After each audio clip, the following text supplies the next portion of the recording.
For the next couple of minutes, I want to consider the myth concerning the reliability of the Gospels, the idea that the Gospels, or the biographies of Jesus, are unreliable.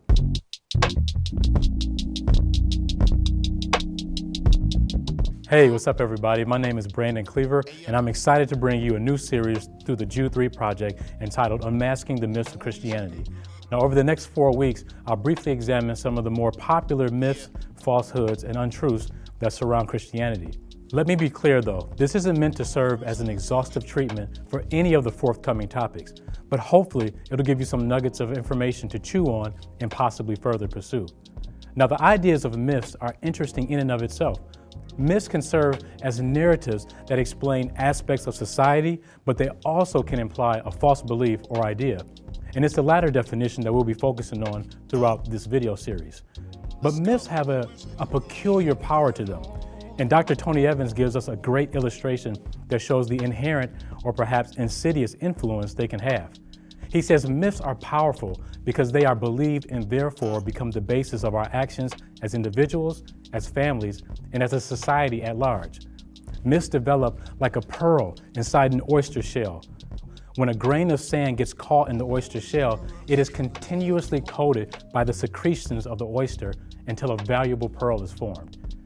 In the same way, the continuous secretions of societal standards create a mythical pearl that is accepted as both valid and valuable by society. Essentially, Dr. Evans is saying that myths can somewhat start off innocuous, or rather harmless, but over time they can shift from fiction to reality and can have quite the implications. Now, Evans gives this illustration while discussing the myth of Black inferiority in his book, Oneness Embraced, but the crux of the example still applies more broadly. For the next couple of minutes, I want to consider the myth concerning the reliability of the Gospels, the idea that the Gospels, or the biographies of Jesus, are unreliable. So let's look at 3 reasons why this isn't the case. The first is thinking of the Gospel writers as reliable reporters. Now, many years ago, after earning my bachelor's degree in journalism, I worked as a sports reporter for several years. And as a reporter, there were 2 main ways in which I could accurately portray an event to my audience. First was when I was a direct eyewitness. This involved me giving my first-hand accounts of what I perceived. For example, when I would cover an NBA Development League game, I could tell my audience exactly what happened as I witnessed it. The second way in which I would piece together an accurate picture for the readers was by collecting eyewitness statements. So once I wrote a feature article on the legacy of the transcendent African-American sports figure Johnny Bright, and in particular, this brutal assault that he endured. But since this event happened before I was even born, to accurately convey what happened, I had to compile information and talk to people in the know. And this is how much of the reporting by the gospel writers worked. Some were eyewitnesses, some collected the statements of eyewitness or other trusted parties. The way in which Matthew, Mark, Luke, and John pieced together the events concerning the life of Jesus is not wholly dissimilar to modern reporting. And we see this notion explained in its most explicit form at the beginning of the book of Luke, when the writer says, "Many have undertaken to compile a narrative about the events that have been fulfilled among us, just as the original eyewitnesses and servants of the word handed them down to us." So it also seemed good to me, since I have carefully investigated everything from the very first, to write to you in an orderly sequence, most honorable Theophilus, so that you may know the certainty of the things to which you have been instructed.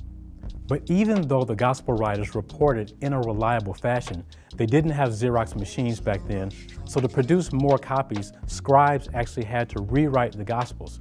And comparing these gospels, historians have found that well over 90% of the text is accurate, a stunning percentage given the vast number of manuscript copies that exist. The second reason it isn't true that the Gospels are unreliable is because not only were the writers reliable reporters, but there was a reliability to the message. So how can we test for authenticity? Now, I encourage you to look into the study of New Testament criticism, because this will provide the empirical data to help show the validity of the Gospels and more about the writers being reliable reporters. But broadly speaking, there are criteria of authenticity that many scholars utilize. Among those standards are independent sources, historical corroboration, the idea of embarrassing facts, and the list goes on and on. Let's just take the last one, the criterion of embarrassment, and briefly analyze an event from the Gospels. And that's the fact that in all 4 Gospel accounts, women were the first to witness Jesus' resurrection. If this were a myth or something that wasn't an actual historical event, it's very unlikely the writer would include it. Now, during those times in the ancient Near East, unfortunately, the testimony of women was not seen as credible, especially when compared to the testimony of man. For example, the first century historian Josephus once wrote, "But let not the testimony of women be admitted on the account of levity and boldness of their sex, since it is probable that they may not speak the truth either out of hope of gain or fear of punishment." And there are other ancient writers that would prove this point as well. Therefore, the most plausible reason for the inclusion of this key part of the narrative is that even though it would have been an embarrassing fact during those times, it was nonetheless true. Now, we've talked about the gospel writers as reliable reporters, the gospels themselves as reliable messages. Finally, let me give you a brief word on the reliability of transmission. There's a lot of skepticism concerning the transmission of the gospels. Having said that, let me mention just a few things. The Gospels were written within the lifetimes of their writers. We must also consider the highly developed oral transmission practices of those times. These transmission practices were so developed, in fact, that Greek children regularly memorized huge writings such as Homer's Iliad or the Odyssey. Because of it, it created a unique type of checks and balances systems that helped ensure the message was transmitted reliably.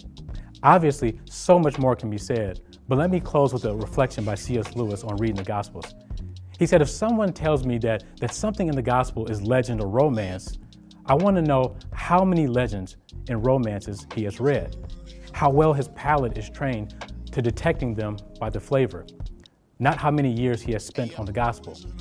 He goes on to say, I have been reading poems, romances, vision literature, legends, and myths all my life. I know what they are like. I know none of them are like this. Of this gospel text, there are only 2 possible views. Either it is reportage, or else some unknown ancient writer without known predecessors or successors suddenly anticipated the whole technique of modern novelistic realistic narrative. The Gospels, my friends, are reliable historical documents chronicling the life, teachings, death, and resurrection of Jesus. Investigate them for yourselves, and perhaps you'll come away surprised at what you find.